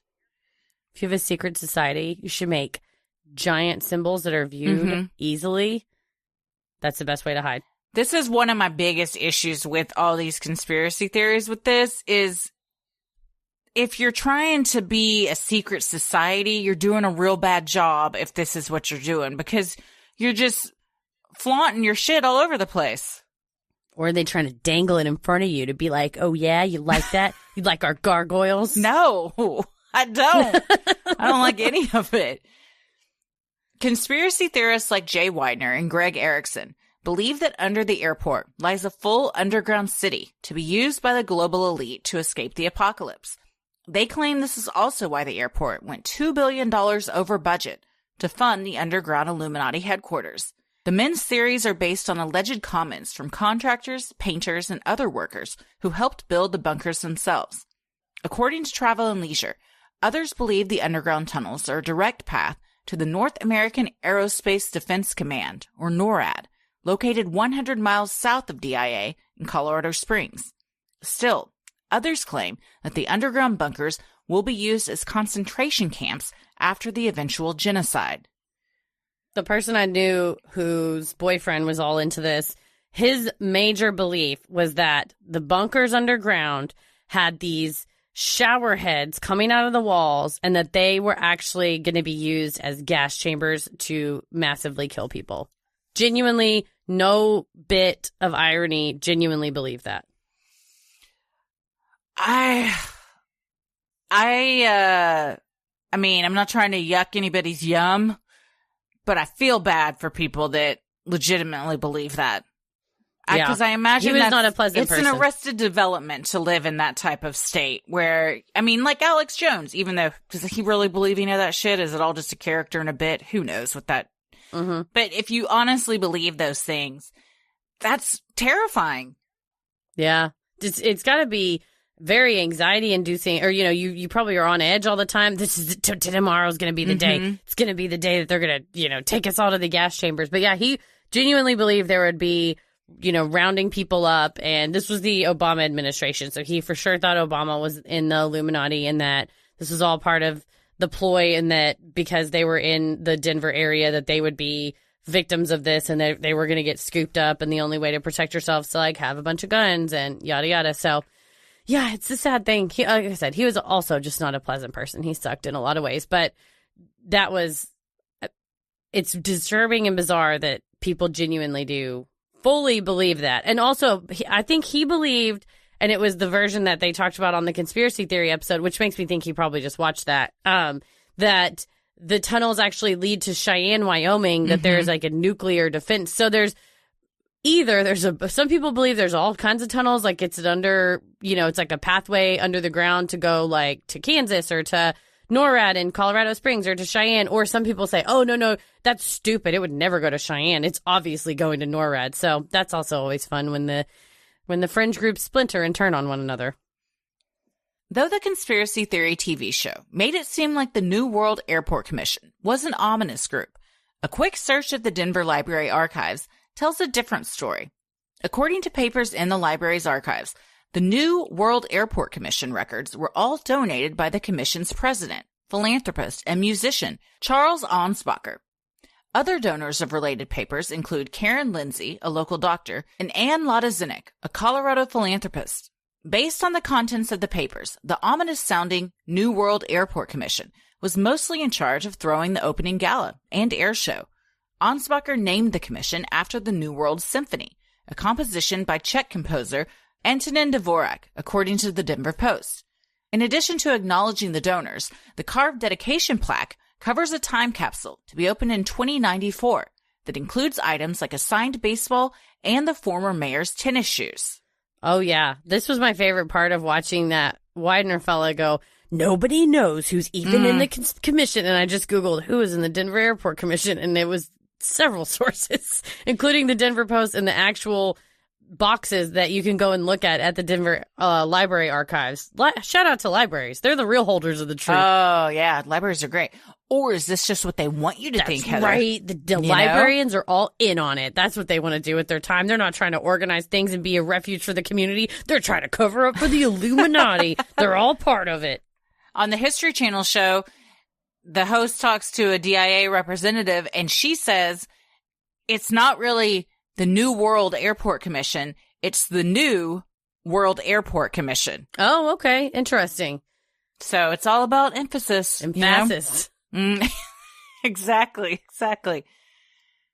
While people like Erickson believe inlaid symbols on the airport floor, such as AU and AG, are proof a terrible disease is going to be unleashed on humanity, DIA Representative Stacey Stegman explained on America Unearthed that the symbols are nothing more than the elements of gold and silver from the periodic table and are meant to represent Colorado's mining history. Other words and symbols seen throughout the airport are from the Navajo language, according to Mental Floss. Here they are trying to honor the legacy and history of some of the lands that were that were taken from the indigenous people. And you have a bunch of dumb shits going, look at these Illuminati symbols. You're like, maybe it belongs to the people whose land you stole. Yeah. Just because you don't know what it says doesn't mean that's not a real language. This is when, you're like, you're an embarrassment. Yes. To everyone here. For sure. And they show on this show, it's kind of like a gold sketched, covered wagon looking thing on the ground with AU and AG in it. Anyone that's taken a science class would look at that and go, oh yeah, it's gold and silver.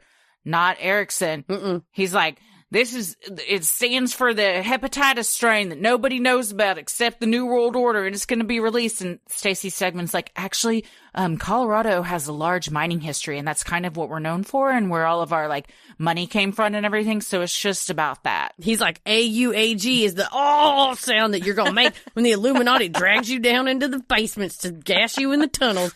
It's just, I love too that I don't mean to disrespect this person that I've already made fun of for an hour, but why on earth would you think you're the genius that uncovered it? The audacity it takes to say millions of people, 160,000 people a day, almost 50 million people walk through here a year, and I'm the only one that uncovered this. The confidence, the overconfidence it takes to just assume that you're the only genius to have put the pieces of the Illuminati's puzzle all together. She talks about that when the host is like, well, if there aren't bunkers, what if we don't know what's going on down there, then you should take me down there. And she's like, okay, here's a construction jacket. Let's go down this freight elevator. And they go down. She's like, if there were like underground things going on down here, literally thousands of employees work here every day. It'd be really hard to keep that from all these people. And they're like, yeah, but it could still be done. They're the Illuminati. You don't know what they're capable of. It's like, ugh, but why? Yeah. It doesn't. Why here? Why wouldn't you just do it out in the middle of fucking nowhere where like randos couldn't just stumble upon this shit? There's so much untapped land in the middle of the country that if they truly were the all-powerful Illuminati, they could be anywhere. Yes. Would you really want to be hiding out under an airport when you could like have your own fucking island? No. And all sorts of cool shit? Yeah. It's one of those where you hear somebody say that and you go, oh, you're not an evil mastermind. This is what we're here. No. That's what we're learning here. Not, yeah. And that's the thing about a lot of these is it was when we were watching the thing about the Alaska Triangle, one of the guys was like, the HARP station, that's another one of the conspiracies that the Illuminati, they control the weather with this HARP conspiracy machine. And the host goes, oh, well, do you want me to take you to HARP? They'll give you a tour. He's like, I'm not going in there. And he said, well, we'll take cameras. I may learn something. Well, yeah, he's like, well, we'll take cameras. We'll go with you or whatever. He's like, that's what they want. They want to get you in there so they can control your mind. So it's just at some point it's irrational. And even if you're given the access, they might not take it. And even if they take the access, they don't accept what they've seen. Well, we're going to get into the psychology behind it. I love that. I love that part. Well, speaking of evil masterminds, the one behind the airport's scary paintings is Leo Tanguma, a well-known muralist in the Denver community. Tanguma told Atlas Obscura, I've been a painter for 50 years. My work tries to convey messages of human dignity. The smaller mural in each pair was intended to show the problems in the world, according to Tanguma, while the larger paintings would represent the solving of those problems. The smaller mural with the gas mask soldier, for instance, is juxtaposed with the larger mural showing children coming together in peace. The smaller mural showing the earth destroyed and animals going extinct due to pollution is beside a larger one showing lush environments, thriving animals, and happy children. This interview, which we'll have it in the show notes, it's a video interview, and this guy is just very sincere, or he wants us to think he is, but he genuinely thought that he's got this platform, and I think the intention was to convey a message of smaller first mural is if we continue on our path and we don't stop the war, stop the pollution, this is what's going to happen. And aside from showing the consequences of our actions, I don't know how you would adequately convey that in a painting, but for the way he did it. And then the second mural is supposed to be, okay, we turn this ship around, everything's happy, joyful, sunny, colorful. But it's just kind of sad that he says, I don't know how many times I can say this. This is what my meaning was. And just to feel so misunderstood is, especially somebody with as long and storied of a career as he's had. And like it says, he's a well-known muralist. That's why they chose him, that he's very beloved as a local Denver artist. And to now have, I think that's the flip side of these conspiracy theorist propagators is you don't know the real consequences of the things that that you put forward. Who you're really hurting. Yeah. You're hurting a lot of people with your beliefs. Yeah. He still put a gas mask with a sword and an AK-47. It's a taste thing, it's a taste thing.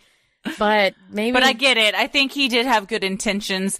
They just perhaps weren't executed in the best way. Yeah, or they were executed in a way that's meant to elicit a reaction. And boy, did they elicit one. That's true. On the flip side, maybe he's all part of the Illuminati. That's true, too. The Denver Airport's exhibits coordinator, Jennifer Garner, pointed out that the murals were installed in 1995, before 9/11, which she indicates puts into context the edginess of Tanguma's work, said in an interview with Atlas Obscura. I don't know that explains it. We had a discussion about this earlier today that, while 9/11 changed a lot of things about the airport, even by today's standards, these paintings are aggressive. I believe my exact words were, "This transcends terrorism." Yeah, it's quite an evocative piece, especially in the. And then, I mean, should we police our art simply because of the world around us? You know, I don't think it's should be taken down necessarily. I just think, I mean, like we said, if you're wanting a talking point, and look at what we're doing. We've been talking about it for an hour and 6 minutes now. This is true. You know? So did he do what he set out to do? Perhaps he did. Yes. I mean, you know? Well, so there you go. And they set, in the intervening years, they have put little plaques between the murals that explain them, that put them into context. The conspiracy theorists think that this is just trying to throw us off the scent because we were close and now they're trying to trick everyone. But it is a message from Tanguma saying the first painting is a warning of what we should do to fix our world. And the second painting is, if we heed that warning, things can be better.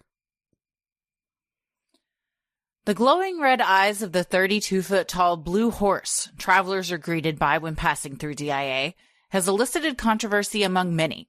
Despite its interesting look, an article in Slate said artist Louis Jimenez was inspired by a horse sculpture on the University of Oklahoma campus and designed Blue Mustang to represent the wild spirit of the old American West. So it's not a blue horse of the apocalypse. Supposedly it is inspired by the University of Oklahoma horse? Yes, and represents the old American West. The loose buttholes and huge dicks of the American West. Yeah. I wasn't around back then. That's cool, though, that the horses back then had glowing red eyes. I did not know. Did not know that. Yeah, not aware. I didn't know they that don't teach you that in history class. Taints were so veiny. But that's how they made it. That's how they made it across. The horses have evolved so much into these little wimpy horses that we have today. Yeah, we didn't know. We didn't know what they were like back then.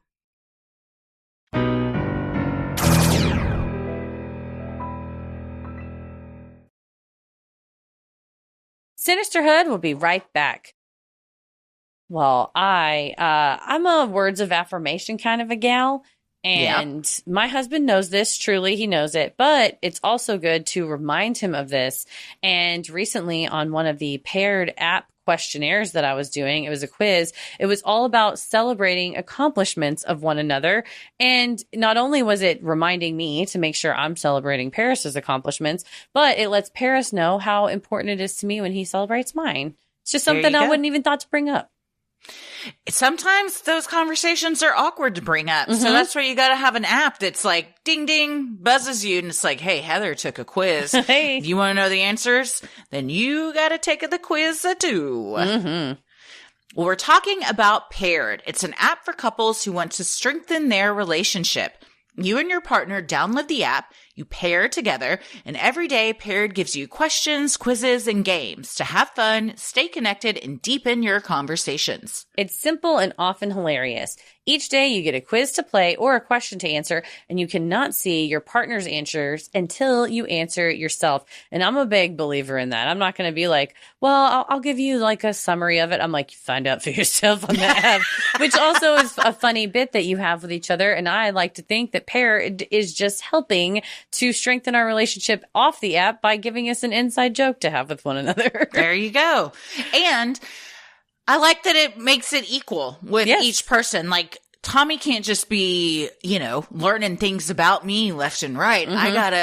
If I want to know what he's saying about me, I gotta say some stuff about him. So it's a two-way street, which is what a relationship's about. And Paired is really leaning into that. Whether you're just a few dates in or you've been together a long time, find the time to connect with your partner and nourish your relationship. With the Paired app, it's easy and fun, and it only takes 5 minutes a day. Head to paired.com/creepy to get a 7-day free trial and 25% off if you sign up for a subscription. Just head to paired.com/creepy to sign up today. I'm like Dog Columbo. You are. So we have, for those of you who are listening, not watching, I have a McGruff the Crime Dog. This is a impulse buy from eBay. It's a puppet. Clearly you needed it. I did. I got it from, I was at wine night with some friends, and I don't know why we got to talking about it, and I just got on eBay and was like, when I was a kid, I once His saw... little shoe. He's wearing these tiny shoes. And so we're using a new program, and we look at those are like baby shoes. You're so little. Those are literally like toddler shoes that they put on this dog. Well, yeah, they are. They don't have insoles. I'm sorry, McGruff. They need to get you some. You need to be gelling. Flat feet. Well, we're recording this video, and for Heather's got McGruff. I got blankets. I got a whole situation going on behind me because I'm waiting on my sound panels to get here. Is that a Bigfoot blanket? I just want to know, is it Bigfoot? It is Bigfoot. It is. Nice. Hell yeah. There's also a Spider-Man comforter, and I've got a high chair we don't use, propping all these up, and a bookcase. It's, McGruff, you're not the only one who can solve problems. Everybody wonders why we don't often record video, and it's because this chaos is normally going on behind us. But we figured we're using this new software, and it has the video capability, and what better one to record than one with visual aids like McGruff. So perfect. Do you remember this program? I got this because as a child at Rutherford Elementary in Mesquite, Texas, there was one of these in the library, and we were told repeatedly, you cannot touch it because it's expensive and obviously fragile and it would break. So only the librarian or a teacher can pull it out to like mouth along with the songs. Oh, I do remember McGruff, but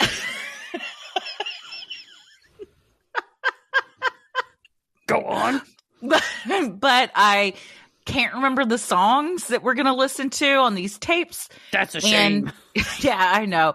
I don't really remember, I don't think McGruff came to my school, but I do remember Dare. Oh, yeah. Were y'all in competition, or did you work together? They were trying to dick swing McGruff. With their T-shirts, their lousy T-shirts. Yeah. Now they're ironic, right? Exactly. People are like, dare to do drugs. See how good that did? No, it made us do more drugs. Honestly. You helped get crime off the street. That's right. I stopped bullying. I used very disturbing imagery in my television commercials that would fuck you up. It was like cinema verite, noir shit. I wanted you to know that the shit was real. Real. Oh, no, you can't blink. That's how for real you are. You have no eyelids. You're always on alert. You can't even sleep because you're always trying to stop crime. He don't stop. He started in he just celebrated his 40th birthday. Don't tell people my age. You look great for 40, McGruff. I look great for any age. You do. Yeah. I'm 44. Nice. You single? You. No. What's your deal? I'm married with 2 kids. You know what? Marriage, adultery ain't a crime, is it? Pulling down your what? Trench coat more? I'm just saying, adultery, it might be against the commandments, but it's not a crime. It's true. You don't go to jail for cheating on someone. Whoa, your tongue is red, McGruff. Give McGruff a little sugar. Can I call you McGruff? Is that what you like to be addressed as? Some like to call me that. Others just say, ooh, baby. Ooh, baby. McGruff, God, shut up. Don't cockblock McGruff. I won't. I'm sorry. God. Little red lipstick is going to come out. Dogs. You know how you got I the red like lipstick to do it, that comes out. Baby, you know how I like to do it? How? Doggy style? Well, that's what you would think. I like woman on top. Oh. Of course you do. Do you leave the trench coat on the whole time? Yes, I do. I just open it up and then I say, take a bite out of this. Why is he laying back? Oh, McGruff is he's way more sexual than I thought he would be. You know how hard it is every day to save lives? That's what I'm doing, by the way. I'm saving lives. I got to unwind at the end of the day. No, you look like you enjoy, I think you and Cocaine Bear might get along. I feel like you got, even though you're trying not to do drugs, you have a look about you. What did you just say? Did you just bring up my arch nemesis? Oh, no. Cocaine Bear. Is that your arch nemesis? Well, it wasn't his fault. Well, I agree. But I don't want kids to think it's cool to do cocaine because it's That's not. true. No. We'll sing a song about it later. I don't mean to interrupt your show. I'm sorry. That's okay. I want to hear about me. No, I want to hear about you too. Oh, he's ready. Are you ready to hear about yourself? If I may, can I be a part of the intro? I know you guys do a thing where you say your names. Yeah, we do. Oh, do you listen to the show? I'm a huge fan. Oh, thank you. Thanks. I just want to say. What's your favorite episode? Well, my favorite episode has to be, I'm sorry, but episode 13, because I have actually also shit in that same Albertsons parking lot. It wasn't in a car. No. But do you drive a car? I do. What kind of car do you drive? Why'd you make that face? I have a nice car. I have a very reasonable 2010 Hyundai Elantra. That sounds lovely. It's a nice car. It's reliable. It gets me from point A to point B. I think it's great. Thank you. So you wanted to be a part of what we do at the beginning? Yes, I want to be. You want to say your name? Okay. Yes. All right. Well, I'm going to say, I'm Christy. I'll say I'm Heather.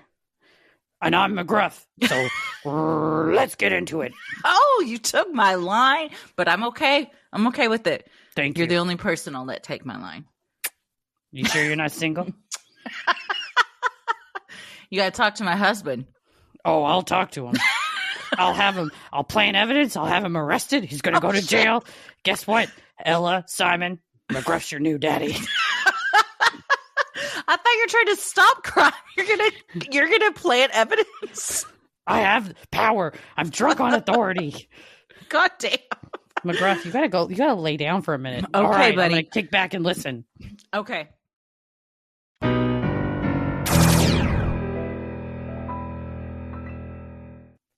Well, although the character of McGruff is beloved, one man who played him felt crime take a bite out of him.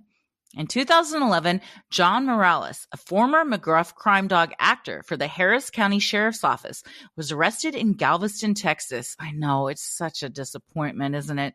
It is. Ironically, a drug-sniffing dog was to blame, according to CW39. Morales had been speeding through Galveston at 50 miles per hour in a 35 zone around 3 a.m., and the sharp-nosed canine detected marijuana in his car, McGruff. Oh, man, let him go. Once inside the trunk, officers found a load of marijuana seedlings alongside diagrams of 2 indoor pot growing operations. The police then used the diagrams to seize Morales' stash, comprised of 1,000 marijuana plants, 27 weapons, including a grenade launcher and sawed-off shotguns, and 9,000 rounds of ammunition. The weapons were particularly damning for Morales, who had previously served 2 years in federal prison for an illegal silencer and a homemade bomb. Well, there you go. It's felon in possession of a weapon. It's automatic. I can't save you, man. Also, a grenade launcher? Yeah. I got a question. How was Morales even in this job if he had previously been in federal prison for these things? Timeline-wise, I believe he was McGruff the Crime Dog. Then he went to jail for like 2 years. Then he got out, and then this happened, and then he went to jail for 16 years. Wow, he learned nothing while voicing you. Right? It's all in the literature. You're getting kind of blurry there. Sorry, I got too close. I got excited. That's okay. Morales told court that he was a good person who got into drug running to support his struggling family. He pleaded guilty and in 2014 was sentenced to 16 years in jail. Despite his fluffy former day job, U.S. District Judge Vanessa Gilmore told the defendant, "Everything I read about you makes you seem like a scary person. Guns and bombs and hand grenades." Morales' attorney disagreed, telling the Houston Chronicle, "He's a very, very smart, intellectual guy and a caring individual. He's not as scary as the judge thought." Well, this sounds a little bit like one of the recent episodes we covered. You listen, so I'm sure you know all about Drew Thornton. That's right, Drew Thornton. He stacked his apartment fat with all kinds of crazy shit. Hydrochloric acid and whatnot. Yeah. Ammunition. Get me close to him. I would have busted his ass. He also, well, I don't know that he was doing it to support his family, but, you know, he was into drug running and stuff too, and smuggling. People get addicted to the lifestyle. They do. Just like you, McGruff, are addicted to the lifestyle of stopping crime. Oh, yeah. I'm also addicted to the lifestyle of that ass. I swear to God, you're not coming on the air anymore. This is the last time you're on an episode. Tommy is our producer, and he's going to listen to this, so. I hope he does. I don't fight a man without fair warning. Well, here's your fair warning, babe. McGruff's coming for you. Uh-oh. My money's on Tommy. Sorry, McGruff. Oh, shit. I like a challenge. I'll tell you what, though. Only one of you lets me stick my arm up their butt. So, you got some advantage there. Oh, I was going to say, I'm glad you guys have a close relationship. Well, then.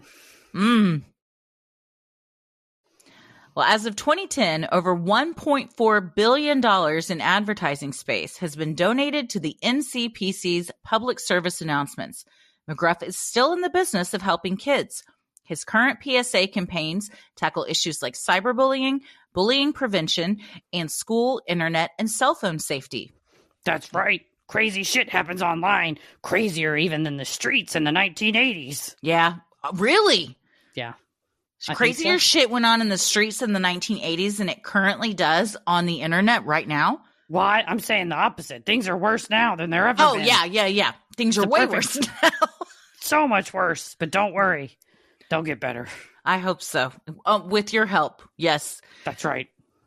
McGruff's legacy continues to live on. He celebrated his 40th birthday in 2020. Happy birthday. And he is still a well-known figure in crime fighting. His image boasts a 73% recognition rate among adults by image alone, and a 94% recognition rate once his name is mentioned. Even though he encouraged us to take a bout out of crime, McGruff is guilty of one crime himself, stealing our hearts. And our panties. You ever see the dog in that Copper Tone ad where pulling off the bathing suit? That's me, but with bitches in the street. McGruff, you pervert. What? I got a badge. There's nothing you can do about it. You got a badge. We got to listen. Well, McGruff, so what do we think?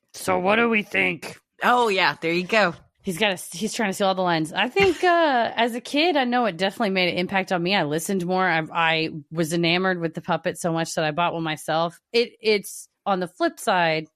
Yes, that each of these issues that he addressed with like a single line in this book is also a iceberg under the surface that has to be addressed with like so many more things, like stranger danger. The statistics are it's more likely that your kid's going to be harmed by someone they know, or with drug abuse, like just say no is ineffectual, and it takes a lot more education, and why am I saying no, and things like that. So I think that while McGruff is a very good start for kids, and it's sadly, like we talked about on this week's Freaky Friday, that you can't explain something like a mass shooter to a little kid. You have to be like, we're bunnies hopping in our spot. You can't explain quite the devastating nature of being snatched to a kid as easily as you could through a puppet, and just be like, it's bad for reasons. Trust the puppet.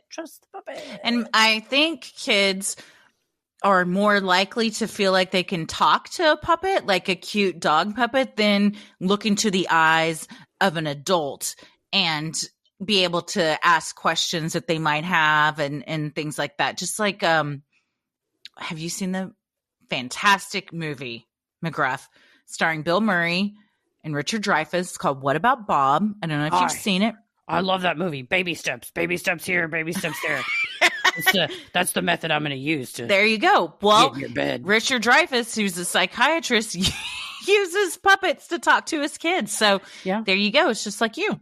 It's true. And you're right. I think if a kid recognizes him from a cartoon, then they're more likely to talk to that person than, say, like a random police officer that comes in and has totally good intentions. And you want to tell kids, like, you can, if an emergency happens, mom and dad are sick, you can call 911, right? But I think the recognition and the softness of a sweet dog. And I saw a video, but a couple years ago, I think it was out of Georgia, and the county sheriff brought the McGruff in, and the kids were screaming, man, they still love him to this day. So it's good to see he's like still around and still has a place. But there's also like the issue of, are you teaching kids that it's good to snitch on people or call the police for things that maybe don't rise to the level of an actual emergency? So again, I think it shouldn't start and stop with McGruff. It can start with McGruff, but parents have to take responsibility. Oh, sure. And go beyond that of like, this is why sometimes you don't need to call the police. It's better to call, animal controllers, but just teaching them that it's not the be all end all answer. Okay. I know. Animal control. You said animal control. What? Call who? Yikes. I'm just saying, if there's a loose dog, you don't need to call 911. You can call 311, which is animal control. But not like me, right? No, you're not. Well, you are pretty loose. It sounds like. I'm a loose cannon, baby. It sounds like you're a bit of a hound dog. You're a bloodhound, correct? Yes, I am. Mm-hmm. You got that hound in you. Get a hold of a leg, you're not letting go. I'm not letting go at all, baby. God, you got to go back on your wooden stake or whatever this thing is, your holder upper thing. Mm-hmm. Oh. I agree. I think it's a good jumping off point to get maybe what is an uncomfortable conversation rolling, but if you're like, I heard McGruff came to your school today, what all did he talk about? And then, that's kind of an opening to what it can often be heavy and uncomfortable conversations. That's true. If the kid's like, oh, we learned about whatever, fire safety, or we learned about stranger danger or whatever, you can start at home. If the kid comes home and it's like, he asked me for pictures of my mommy. Send nudes. I'm sorry.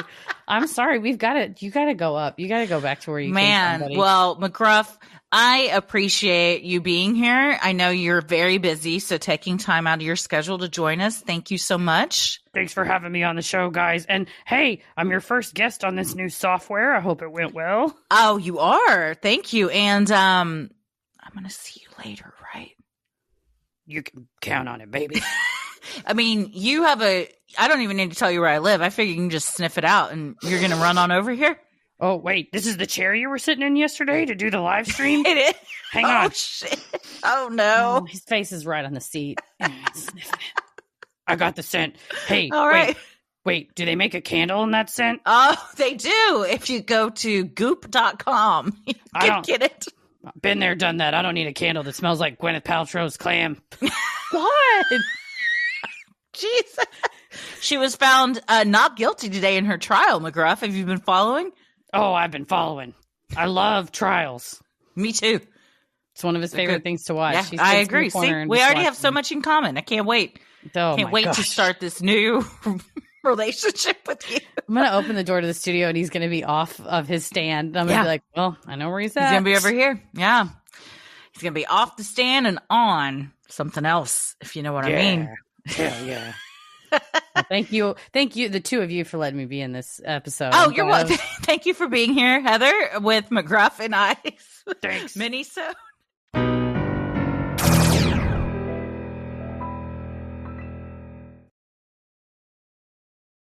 Sinisterhood. We'll be right back. So a bunch of you go into this tunnel or into the cave, then you're making your way through a tunnel, pitch black, mind you, because you're 60 feet under the water. There's no light. Sun is very far. Yes. I mean, you have probably flashlights or headlamp and stuff like that. And you're going through like a moderately hard tunnel. But as you keep going, the shit gets realer. It's getting narrower and narrower. And then you come to this piano room, and it's actually pretty cool looking if you look up YouTube videos of it. Someone put like, you know how at DCH and the P-Dog Theater, there's like roped lights around the bottom? Yeah. That's what it is, but it's on the wall. So it's kind of like cool glowy. Looking. Yeah, it's glowy. And then off of that room are like smaller little pockets of rooms. Can I ask a question? Yeah. I bet you don't know the answer. And I bet I could Google it, but I won't. What if you're scuba diving? You're in a wetsuit, right? Yeah. So it's all your stuff's all mashed up. What if you have to go to the bathroom? You just pee. What or if poop. Is there like a butt flap? No, I think you just do it. You just shit in your wetsuit? So this is my concern about every moment of every day is if I could go to the bathroom. If you tell me I can't go to the bathroom, immediately I have to go. Yeah. And I'll die if I don't. Yeah. Airplanes are tough. Like roller coasters are short enough, but like the line to a roller coaster, oh God. Scuba diving, I have a lot of bathroom anxiety and panic. Any city that I've been to or am going to, I can tell you really great public restrooms around. Like Chicago, when I lived there, oh God, downtown, I knew all the best public restrooms. You have to, especially in a downtown major city. They're always don't people because you can go into some real nasty ones otherwise. God. Oh, have you ever had to pee in your car? Yes. Do you want to know? I was in a Jack in the Box drive-thru. Were you stuck? Like you couldn't get out? I was stuck. So it was one of those where it was like, there's like a curb with hedges, and I was like 2 cars from the window by myself. And luckily, because I am a slob, I had like an extra cup in the car. And I think I had jean shorts on. And so I just shimmied the jean shorts down. And I was like, what's the other choice? Get out and pee in the bushes. Yeah. And then I drive over these hedges. I drive a VW Beetle. That's like impossible. I'd wreck my car. And I was like, I'll just pee in this cup. So I peed in my cup. I dumped it out on the side of the car. And then when I got home, I Clorox wiped myself, the whole car. I mean, that car has never been cleaner because it was just all Clorox. I Clorox wiped my entire life, but I have a much worse story than that. Where did you pee? It wasn't pee. No. I mean, I shit my pants on the way to the airport to go to Disney World, but I was like 12. Okay, this was like 2 years ago. I have told very few people this story. All right, so you're only going to tell me. Now I'm about to tell just you. Just me. I won't tell anybody. So don't tell anybody, okay? So, oh my God. I had gone to the doctor because I wasn't feeling well and had to get some medicine prescribed. Okay. So my doctor was over by In-N-Out Burger. Which In-N-Out? Off 75. Oh, okay, yeah. Yeah. So I had just... For our non-Dallas listeners, very uninteresting. Just for me. I had recently been introduced to the... what do they call it when you can get it wrapped in the lettuce? Protein style. Protein style, yeah. So I was like, oh, I'm going to stop at In-N-Out and get... Because I was doing no carbs. Because in like 2 weeks, we were going on our honeymoon. Oh, okay. Well, I decided to get 2 of them. Okay. So what you're saying is you did this to yourself. Not only did I get 2 protein styles, but they were double. God. So I had 4 patties of meat. Jesus Christ. This, whatever happens next isn't as embarrassing as that. That's the most embarrassing thing I've ever heard. Yeah. And this comes from a person who eats Shake Shack multiple times a week. I should be ashamed. So, and I forgot to mention, earlier in the day, I had a big, like Target, you can buy those big plastic tubs of cut fruit. Uh-huh. Well, I'd had one of those as well. Again, asking for it. I had a lot of fiber happening in my system. Done this to yourself? So I eat my In-N-Out on the way to the grocery store to go to the pharmacy. I pull into the parking lot and I'm like, oh God. You know that feeling? Oh, I was like, this is bad. And I was sweating and I was like, I don't even think. Sweats. I had the meat sweats. The poop sweats. I had all sorts of sweats. And I was like, should I park? And so I parked and I was like, just clenched, like I could have made a diamond with my butt. And I was like, I can't even get out of the car. If I get out of the car, I'm going to shit my pants. So I was like, okay, I'm going to try and get home. And I live like 10 minutes from this. No! So you tried to get home? Well, no, because I started driving to the exit of the parking lot and was like, nope, this is not going to happen. So I pulled back into the parking spot and I was like, what do I do? What do I do? I can't get out of the car. And I was like, oh God, this is happening. Your face is so red right now. So I took the empty In-N-Out bag.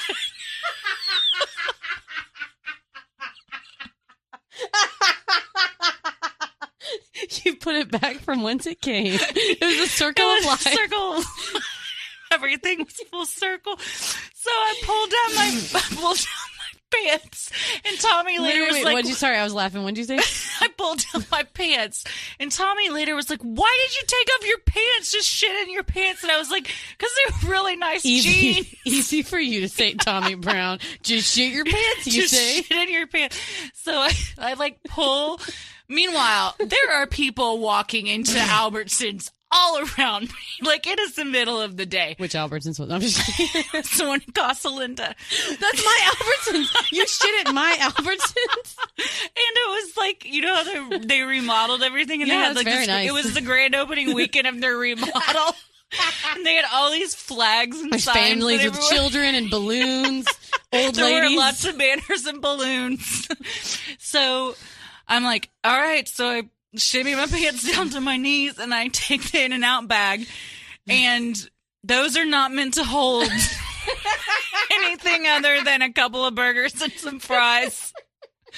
And I'm like, oh my God, it's just everywhere. Christy. And I was like, what do I do? What do I do? So I kill was like, yourself. You just put the car in drive, and you drive right into the store until you explode. There's no way you can come back from that. I'm like, I can't drive home with this underneath me. Like, I've got to get it out of here. So I'm like, all right, I'm throwing this out. I don't care if nobody else likes this story. This is the best thing I've ever heard in my whole life. So I opened the passenger door, and someone, right as I was throwing this broken In-N-Out bag covered in diarrhea out into the parking lot. Somebody pulls right into that parking spot. Of course they do. And I slammed the door and just threw it into reverse. And I still had my pants down. So I drove home, still sitting in a mess with my pants down to my house, and went in, had to hose down the car. You had to burn the car. Like, it was like you at the spa. Yeah. Hose her down. Car. Yeah, I should have just sold it. Clorox the shit out of it. It was... Oh, my... Do you still drive that car? Yeah, it's a car I still have. I mean, you have to. What are you going to do?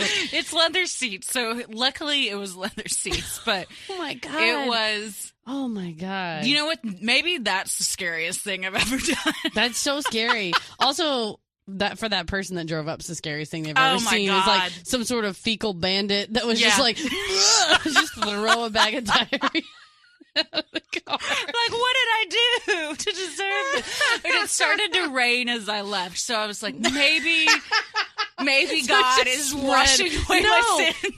No, spread diarrhea all over the fucking parking lot. There's just a river of diarrhea going down to the entrance. And the poor manager's like, well, it was going to be a nice grand opening weekend, and now there's a river of diarrhea. Please, ladies and gentlemen, watch your step for the river of poo. I'm so sorry. I don't know how that got here. Make an announcement. Watch your step outside.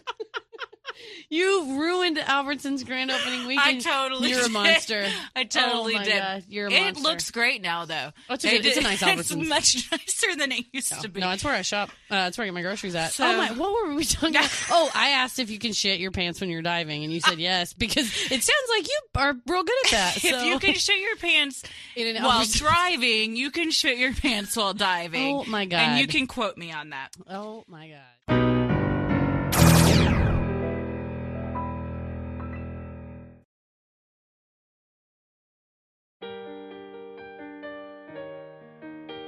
Well, if you like our free episodes, you'll love our Patreon bonus content. You can join for free to see what we're up to next. You also get an archived bonus content released to you once a month just for signing up for free. Or you can join at a tier and get over 900 hours of bonus content. Most recently, we have Heather's Saves that involve the Bigfoot of Louisiana. There's a Bigfoot down there, y'all. I'll tell you what. But you're also offering free trials, so not only if you want to get your free membership on, where you get the monthly bonus content, plus we also just throw out some random things that are for you, like ad-free audio from our YouTube live stream sometimes as well. But if you want to see what's going on at a tier, you can try a free trial, join for a week at any level, check out all the perks. You can binge everything, watch every video, listen to as much bonus content as you want, and then cancel anytime before the trial is over without getting charged. Or if you stick around, you'll get ad-free episodes, monthly live streams, quarterly live bonus content streams, weekly audio bonuses, monthly minisodes, merch discounts, and a community of the best listeners on the whole entire internet that we love so very much and could not do this without. 100%. And for recent patrons, thank you so much for supporting the show, and make sure you stick around after our sign-offs to hear your shout-out. Head to Sinisterhood.com and click shop on the top banner to check out merch like t-shirts, mugs, totes, stickers, and even clothes for your kiddos. And be sure to shop our merch clearance sale. There are a handful of things left on that, but whatever you're shopping, be sure to use your Patreon merch discounts. While you're on our website, you can also review the show. We make it super simple to do that. Follow us on socials and check out the episode description for sources used during our research. You'll also find fun things like topic-based playlists and links to all those live show tickets for our Full Moon Energy Tour. You can follow us on Instagram and Threads at Sinisterhood Pod. Like us on Facebook at Sinisterhood. Make sure to head over to YouTube and subscribe there in case we do a Unhinged Porch live stream anytime soon. You want to be notified of it there. Check out our backlog of live streams, including our Sassy magazine, our Weekly World News. We discussed Karen Reed in one of them. And watch video versions of the episodes that are on YouTube. We also have clips and videos of Freaky Friday stories over on our TikTok. Head over to Cameo.com, one of the best ways for us to connect with you, and order a custom video shout out, whether it's happy birthday, happy anniversary, surprise, we're going to Disney World, congratulations on your insert great thing here, sorry about the insert terrible thing here. We love to be a part of offering whatever we can, whether it's congratulations, excitedness, or condolences, or anything in between at Cameo.com, and order your custom video shout out. Where can the fine folks find you on the internet? I am on Instagram and Threads at Christy M. Wallace and TikTok at Christy or GTFO. Heather? Heather versus the world on pretty much everything. As always, the devil rules the airwaves. Keep it creepy.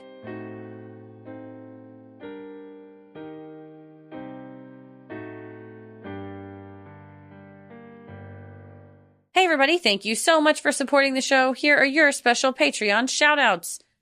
Megan Murray, Jolly, Catherine P. Nash, Madison Pitt, Nicole G, Alicia Moore, Brian, Alicia Hill, B. Nelson. Thank you so much for supporting the show. We could not do this without you. We sincerely appreciate you so much. We hope we pronounced your names correctly. Stay safe, stay healthy, and keep it creepy. Wah. Say